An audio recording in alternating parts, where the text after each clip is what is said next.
Bienvenidos nuevamente a esta iglesia por las casas. Qué bendición podernos reunir, poder contar con la palabra del Señor y poder oír esa palabra que Dios tiene para ti.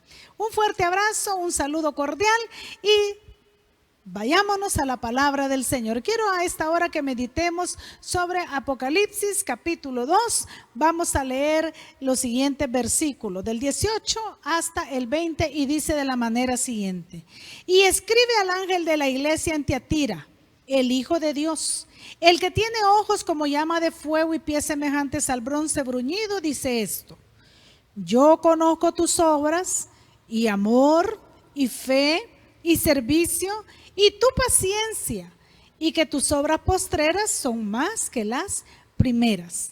Pero tengo unas pocas cosas contra ti, que toleras que esa mujer Jezabel, que se dice ser profetisa, enseñe y seduzca a mis siervos a fornicar y a comer cosas sacrificadas a los ídolos. Este es el cuarto mensaje que el Señor manda y dice: y le he dado tiempo para que se arrepienta, pero no quiere arrepentirse de su fornicación.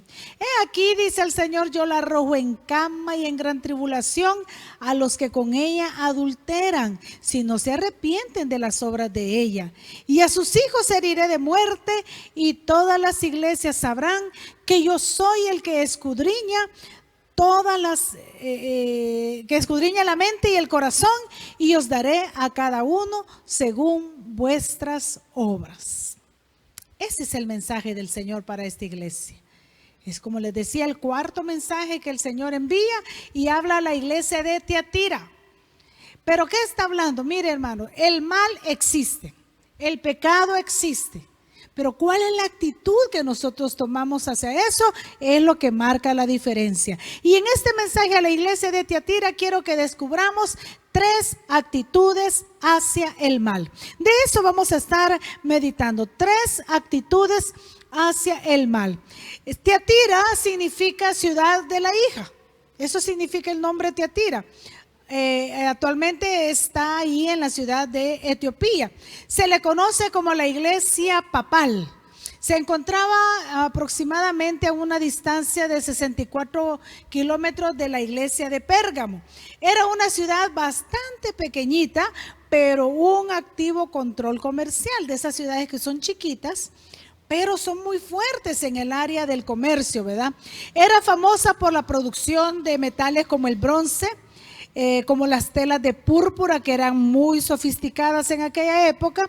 También tenía muchos alfareros, así que la industria de alfarería era algo que la marcaba. Habían curtidores de pieles, las pieles eran una materia prima de aquel entonces, y otras cosas más que ellos ahí comerciaban. Era la iglesia más pequeña, pero curiosamente el mensaje que Jesús le da a la iglesia de Tiatira es el más extenso de los 7 mensajes que dan. Mire cómo las cosas se contradicen: la iglesia más chiquita y la que lleva el mensaje más grande de parte del Señor Jesucristo.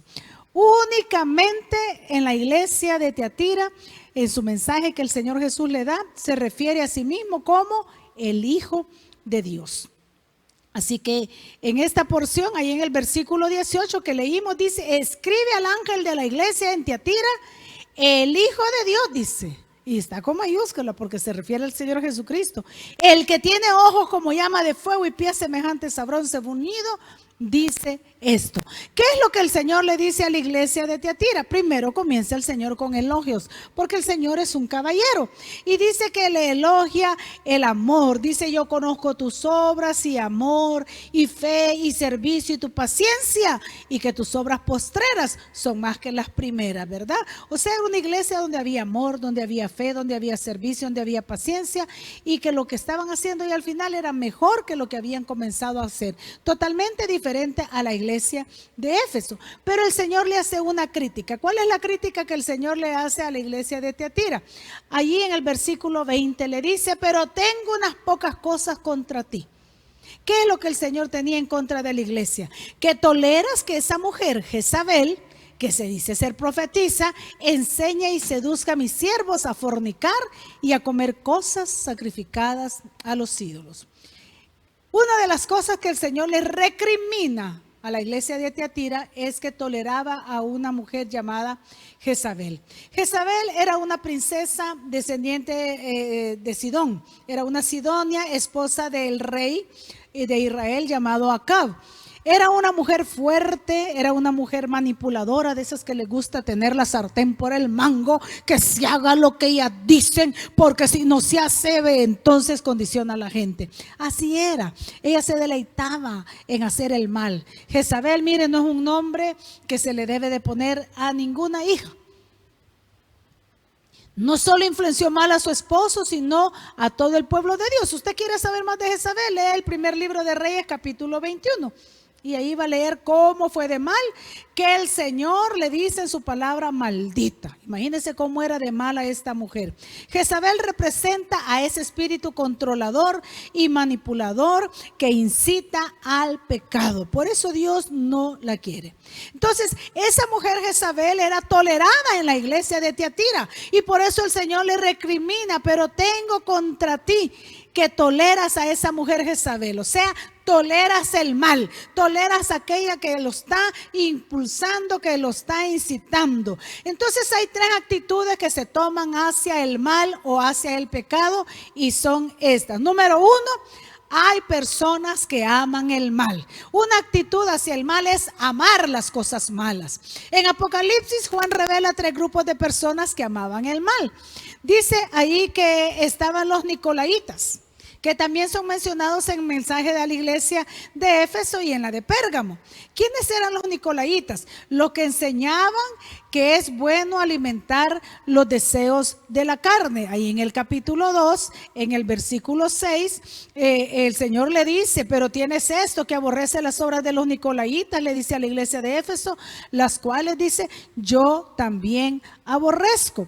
Y en el 15 le dice a la iglesia de Pérgamo, también tienes a los que retienen la doctrina de los nicolaitas, la cual yo aborrezco. En pocas palabras, el Señor aborrecía a los nicolaitas. Entonces, ¿por qué la iglesia de Tiatira los estaba tolerando? Los estaba diciendo a los nicolaitas que fomentaran su actividad. Había otro grupo que eran los seguidores de Balaam. En el capítulo 2, versículo 14, dice, tengo unas pocas cosas contra ti, que tienes ahí a los que retienen la doctrina de Balaam. ¿Qué enseñaba Balaam? Enseñó a Balac a poner tropiezo ante los hijos de Israel, a comer de cosas sacrificadas a los ídolos y a cometer fornicación. Tres pecados que el Señor le achaca a ese Balaam, que decía ser un profeta de Dios, pero por amor al dinero se torció. A ellos les gustaba, a los seguidores de Balaam, que eran los que está hablando aquí el Señor en la iglesia de Tiatira, les gustaba asistir a fiestas pecaminosas. ¿Cuánto creyente hay que no sabe distinguir qué es una reunión cristiana y qué es una reunión pecaminosa? Hay gente que le gusta el mal y le gusta asistir a estas cosas. Allí comían cosas sacrificadas a los ídolos. ¿Qué son aquellas cosas? Participar de aquello que fue consagrado a un ídolo. No me voy a meter en ese tema porque es otro tema de predicación. Y también eran los que cometían pecados de fornicación. Está muy de moda eso de compartir las parejas entre sí para tener actos sexuales. Miren a qué depravación ha llegado la nación. Esa es la gente que tolera el mal, es la gente que aman el mal. Y estaba el tercer grupo, ya dijimos, los nicolaitas, los seguidores de Balaam, y estaban los seguidores de Jezabel, que es a lo que hace directamente mención el capítulo 2, versículo 20 hasta el 24. ¿Quiénes eran los seguidores de Jezabel? Jezabel se oponía a la verdadera adoración a Dios. Sabe que hay gente que todavía se opone a la verdadera adoración a Dios. Si usted va a hacer una campaña evangelística, le ponen problemas para darle la calle. Pero si se va a hacer una fiesta pagana, ahí no hay problema. Hay muchas cosas que se hacen, pero se oponen a la adoración a Dios. Hay papás que a los hijos los dejan ir a las fiestas, pero no a la iglesia. Hay esposos que se enojan que su señora vaya a la iglesia, pero él no se enoja de que él va a la cantina, va al bar, va a tomar. Entonces los seguidores de Jezabel son los que se oponen a la adoración verdadera a Dios. También imponían la adoración a Baal, o sea, a la idolatría. También mataba a los siervos de Dios. Los seducía a cometer pecados. Fíjese que esta Jezabel se iba a los siervos y los seducía a cometer pecados. Por eso Dios levantó a un profeta riguroso, fuerte, como Elías, hermano, que él oraba y fuego caía del cielo. Y yo decía que hombre más de temperamento, pero era necesario. Porque había una mujer malvada en la época, ya que le digo del libro de los Reyes en el capítulo 21, primer libro de los Reyes. También los seguidores de Jezabel eran los que incitaban a la mundanalidad. Hay gente que aún no puede ver que hay alguien en la iglesia que se empieza a poner que anda esto, que anda lo otro. Bueno, yo sufrí eso recién venida al Señor. A mí me decían que parecía monja, que era una mojigata, que me había muerto en vida, que no sé qué. ¿Por qué? Porque dejé ir a las fiestas. ¿Por qué? Porque entendí que eso ya no le agradaba a Dios. Porque dejé de decir palabras oeces. ¿Por qué? Porque no le agradan a Dios. Porque yo busqué agradar a Dios, pero a mí me querían incitar a que siguieran las cosas negativas. Esos son el primer grupo, que son los que aman el pecado. El segundo son los que toleran el mal. Hay gente que no lo ama, pero tampoco lo rechaza, o sea, tolera el mal. Jesús no se complace con los que toleran el mal. Tolerar el pecado, dijo Jesús, es como participar de él. En el primer libro de Samuel, en el capítulo 2, usted va a leer del versículo 22 al 36, la historia de un sumo sacerdote llamado Elí. Que él era excelente sumo sacerdote, pero toleraba el pecado de sus hijos. Dice que sus hijos en la entrada del templo, ahí violaban a las señoritas. El papá lo veía y no decía nada. O sea que tolerar el pecado para el Señor es participar del pecado. Les estoy hablando de tres actitudes hacia el mal. La primera es armar el mal y la segunda es tolerarlo. Por eso Dios a Elí le dice, ¿por qué? En el versículo 29 del primer libro de Samuel, capítulo 2, le dice, ¿por qué honras a tus hijos más que a mí? Mira el reclamo de Dios, porque le dice, los miras cometer pecado y no les dices nada, no les estorbas. Ay, padres de familia, Dios nos manda a estorbar a nuestros hijos. No toleremos el mal, no toleremos el pecado, tampoco se le pase la mano para maltratarlo. Todo tiene una justa medida. Así que Dios por eso castigó a Elí y dice que ninguno de su familia volvería a ocupar el sacerdocio. El sacerdocio en el tiempo antiguo era heredado, pero en Elí Dios le cortó a toda su descendencia. Todos murieron el mismo día. ¿Por qué? Por tolerar el mal. Dios juzga a los que permiten el pecado, pero bendice a los que lo rechazan. Es que mire, Dios no puede tolerar el pecado, porque el pecado es oscuridad y Dios es luz. Cuando Dios llega donde hay pecado, tiene que iluminarse. Pero si el pecado entra donde está Dios, no pueden coexistir ambos. O somos del pecado o somos de Dios. O somos de la luz o somos de las tinieblas. No busquemos términos intermedios. Y el tercer actitud es los que odian el pecado. A estos que odian el pecado Dios les llama justos, porque para amar a Dios hay que amar lo que Él ama y hay que odiar lo que Él odia. Por ejemplo, si alguien tiene un dulce, le da una paleta de caramelo y empieza a darle vuelta al bombón, digamos, en la boca. Ya he visto que hay gente que le da vueltas y vueltas y lo prueba y lo saborea. ¿Qué significa eso? Que le gusta, que le parece rico, que parece que está delicioso. Pero si a usted le dan un caramelo y al nomás probarlo, usted se lo saca y escupe y regresa lo que ha probado, es porque tiene un sabor que a usted no le agrada. Entonces lo rechaza. Entonces tan pronto lo prueba, demuestra que eso no fue algo agradable, lo detesta. Imagínense que tenga sabor a hormigas, usted inmediatamente lo rechaza. Pero igualmente, si alguien se pone a pensar y a darle vuelta a un pensamiento que es malo, quiere decir que a esta persona le gusta ese pensamiento.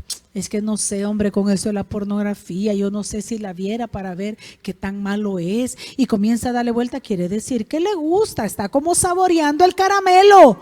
El problema es que va a llegar a sucumbir. Pero si en el instante usted dice pornografía, ese programa tiene pornografía y lo quita, es porque usted lo rechaza. Sabe que a esos que rechazan y odian el pecado, Dios le llama justos. Los creyentes debemos de odiar el pecado. Los que creemos en Cristo Jesús, los que amamos a Cristo Jesús, los que hemos consagrado nuestra vida al Señor, debemos de odiar el pecado. Le voy a dar 6 razones, por lo menos 6 razones por las cuales debemos odiar el pecado. Número 1, los malos pensamientos son como eslabones en una cadena. Un eslabón conduce a otro. He visto las cadenas tienen argollitas. Si uno va tras otro y si están cerrados, usted no sabe dónde empieza y dónde termina. Los pensamientos que meditamos en privado prueban si de verdad amamos lo que Dios ama y odiamos lo que Dios odia. ¿Qué miras en tu celular o en tu computadora cuando estás a solas? ¿Será que Dios ya no te mira? Piensa, Dios, el ojo de Jehová está sobre todo lugar. ¿Será que estás demostrando que amas a Dios? Acuérdate, son como eslabones. Segunda razón, odiar la maldad es clave para ser ungidos por Dios.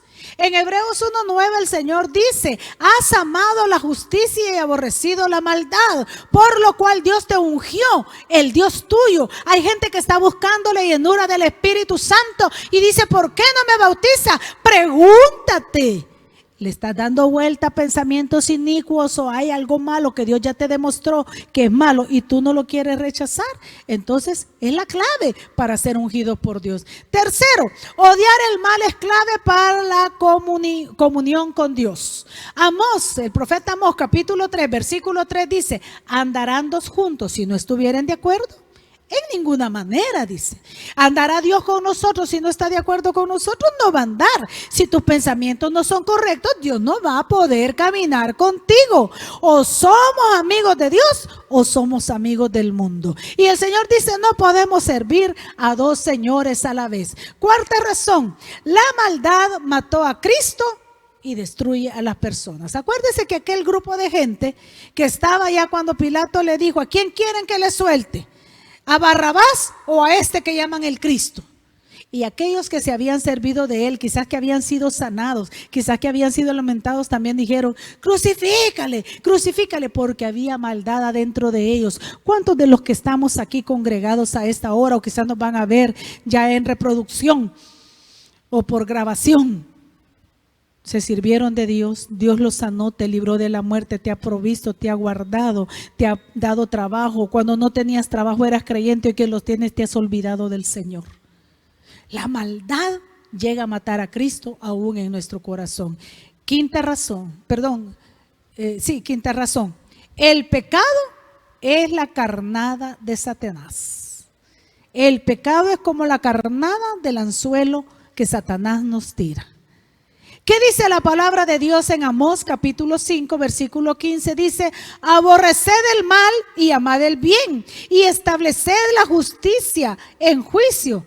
Quizás Jehová Dios de los ejércitos tendrá piedad del remanente de José. Pero ¿qué manda Dios para tener de nosotros misericordia? Que aborrezcamos el mal y amemos el bien. ¿Qué tanto amas el mal?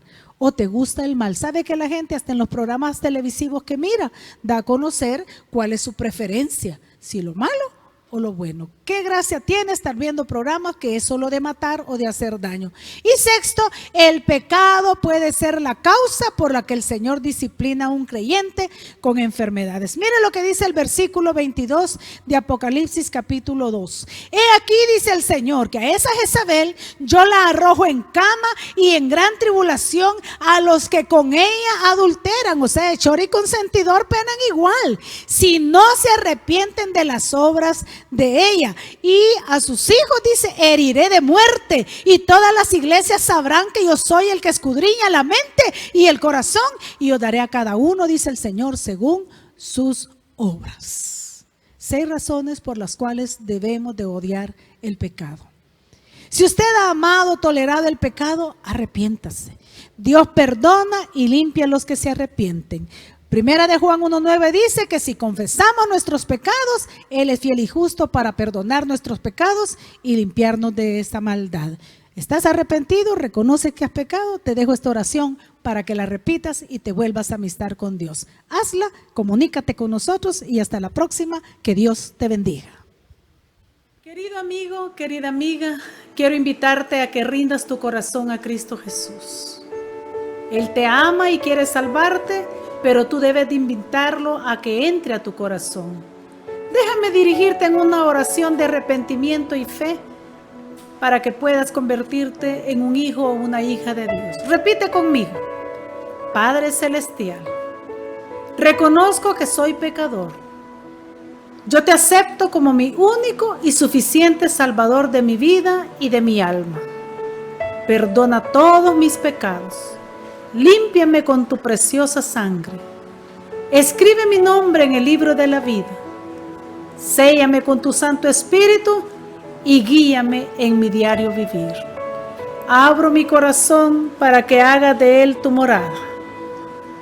Amén y amén.